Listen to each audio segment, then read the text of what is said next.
Jarvis Jr., and oil industrialist Jack Crichton, Coup in Dallas opens wider doors to which researchers have been seeking keys for years.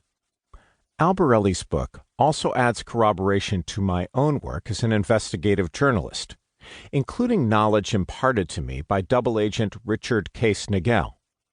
While Nagel is not named in the date book, it provides substantiation for his stressing Mexico City's Hotel Luma as a planning site, and offers up the name of a Willoughby associate, Jack Cannon, who Nagel had hinted was among several shooters in Dealey Plaza. Coup in Dallas examines other layers of intrigue: the utilization by the conspirators of an East German call girl, Ellen Romich, in an effort to compromise JFK, and the alleged suicides of Washington Post publisher Philip Graham and Kennedy confidant Grant Stockdale. Readers should not expect that Coup in Dallas means case closed. By design of Lafitte, himself very much part of the plot, his entries are thin on detail and sometimes confined to initials. Doubtless, analysis of their content will occupy researchers in search of the truth for the next 50 years. But the clues are numerous and sometimes explicit. For example, this chilling notation 2 weeks before the assassination: "On the wings of murder, the pigeon way for unsuspecting Lee. Clip his wings." Lafitte had died by the time the date book was made accessible to author Hank Albarelli. It raises the question of why he would leave behind such a legacy. To assuage his guilty conscience? As a final puzzle that would tantalize and frustrate future historians? We will never know the motivation of a man who, in the words of a CIA official who knew Lafitte well, gives a whole new meaning to the label spook.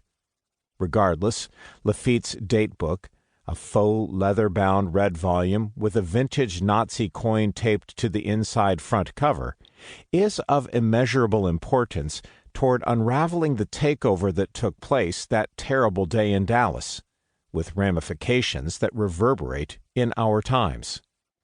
The assassination operation, Project Lancelot, is finally being exposed. Dick Russell is the best-selling author of 13 books, including The Man Who Knew Too Much, On the Trail of the JFK Assassins, and They Killed Our President with Jesse Ventura. Publisher Statement. We are proud to bring to readers, researchers, and scholars Hank Albarelli Jr.'s book, Coup in Dallas, a comprehensive analysis of the machinations behind the John F. Kennedy assassination. We do not have a definitive position on the authorship of the Jean-Pierre Lafitte 1963 datebook, and make no representation or warranty as to the veracity of its entries. However, we feel that Hank was a serious and dedicated researcher with absolute faith in the legitimacy of the datebooks, and his analysis ought to be part of the public record. Tony Lyons, publisher, Skyhorse Publishing, Inc. The Lafitte Datebook, a limited analysis by Dick Russell. Submitted September 13, 2018, upon request of a film production company interested in developing a documentary focused on the book initially titled Coup in Dallas: Who Killed JFK and Why? Pending verification by forensic document specialists and handwriting experts, I have carefully reviewed the 1963 datebook allegedly written by Jean-Pierre Lafitte.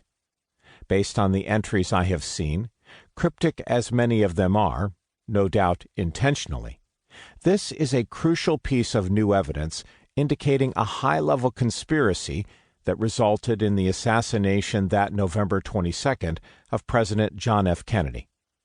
Many of the names mentioned are familiar to me as someone who has researched and published numerous articles and 3 books on the assassination over the past 40-plus years. A number of these names, however, were not known publicly in 1963